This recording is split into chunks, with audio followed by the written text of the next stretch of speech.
నెల జూన్ 26 తారీఖు నుంచి ప్రారంభమైనటువంటి గోల్కొండ జమదాం మాంకాళి బోనాలు మరి ఆ రోజు నుంచి నేటి వరకు కూడా 9 పూజలతో ఈరోజు ముగింపు కార్యక్రమం జరుగుతున్నది. మరి మన గోల్కొండ పోర్ట్లో మరి మొట్టమొదటి పూజకు మరి మన కాంగ్రెస్ ప్రభుత్వంలో ఉన్నటువంటి వివిధ రాజకీయ నాయకులు, ఎమ్మెల్యేలు, మంత్రులు, ఎంపీలు, చైర్మన్లు వీళ్ళందరూ కూడా వచ్చి చాలా పెద్ద గ్రాండ్గా మరి అమ్మవారికి పట్టు వస్త్రాలు కూడా తీసుకొని వచ్చి ఎండోమెంట్ మినిస్టర్ వాళ్ళు ఆ కార్యక్రమం కూడా చాలా మంత్ర విచారణతో కూడా కమిటీ వారికి హ్యాండ్ ఓవర్ చేయడం కూడా జరిగింది. అది చాలా గొప్ప పరిమాణం. ఎందుకంటే గోల్కొండ జమదాం మాంకాళి బోనాలు అమ్మవారికి పట్టు వస్త్రాలు అనేది నేను స్వయంగా చైర్మన్ 2008లో ఉన్నప్పుడు రాజశేఖర రెడ్డి గారు సీఎం ఉండే, అప్పుడు ఎండోమెంట్ మినిస్టర్ ఇంద్రకరణ్ రెడ్డి గారు ఉండే. ఆ టైం నుంచి మేము పట్టుదలతో అమ్మవారికి పట్టు వస్త్రాలు తీసుకురావాలని చెప్పి మేము తీసుకొచ్చినాం. ఆనాటి నుంచి నేటి వరకు కూడా కంటిన్యూగా ప్రతి సంవత్సరం కూడా అమ్మవారికి పట్టు వస్త్రాలు తీసుకొస్తారు ఎండోమెంట్ డిపార్ట్మెంట్ వాళ్ళు. ఏ ప్రభుత్వం ఉన్నా కానీ కూడా మరి ఆ రోజు నుంచి ఇప్పటి వరకు కూడా మరి గోల్కొండ లంగరూమ్ నుంచి చోటవారు, బడబజార్, మోల్లాగంజ్, మరి గోల్కొండ ఫోర్ట్ నుంచి ఇప్పటి వరకు కూడా ఎలాంటి సంఘటనలు జరగకుండా కూడా మరి పీస్ కమిటీ, మైత్రి కమిటీ వీళ్ళందరూ కూడా మంచిగా సహకరించినారు. మరి ఇది గంగా జమునికి తైదీప్ అంటారు. దీనికి హిందూ ముస్లిం సోదరులు మత సామరస్యం కాపాడుకుంటూ ఈ యొక్క కార్యక్రమానికి ఎంతో పెద్దగా మరి సహకరించినందుకు మా ముస్లిం మైనారిటీ సోదరులకు కూడా, పీస్ కమిటీ, మైత్రి కమిటీ సోదరులకు కూడా పేరు పేరున చాలా చాలా ధన్యవాదములు.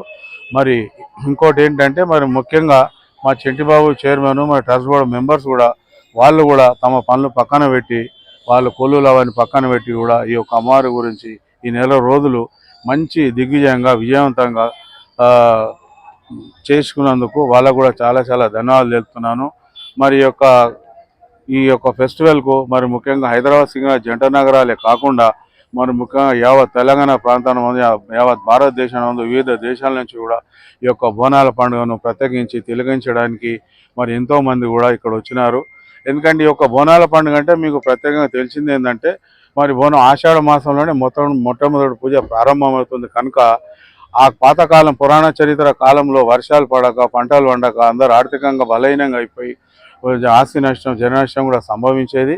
అప్పుడు గోల్కొండ అమ్మవారికి బోనం సమర్పించిన వెంటనే, వాళ్ళు మొక్కు తీర్చిన వెంటనే మరి వర్షాలు పడడము, మరి ఆస్తి నష్టం జరగకుండా, జన నష్టం జరగకుండా మరి అమ్మవారు కూడా వాళ్ళ మొక్కులు సమర్పించిన వెంటనే మరి అమ్మవారు కూడా మంచిగా సహకరించింది.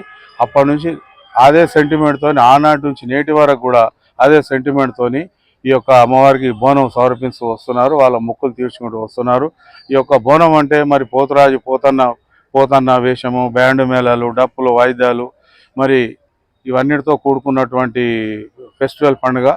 అందుకోసమే ఈ యొక్క పండుగ నేటి వరకు కూడా మరి ఎంతో గొప్పగా గ్రాండ్గా మరి మన జంటనగర్ సోదరులు, సహోదరులు, మరి వివిధ రాజకీయ పార్టీల నాయకులు అందరూ ఐకమత్యంతో కలిసి ఈ యొక్క పండుగను గొప్పగా ఘనంగా జరుపుకుంటూ వస్తున్నాము.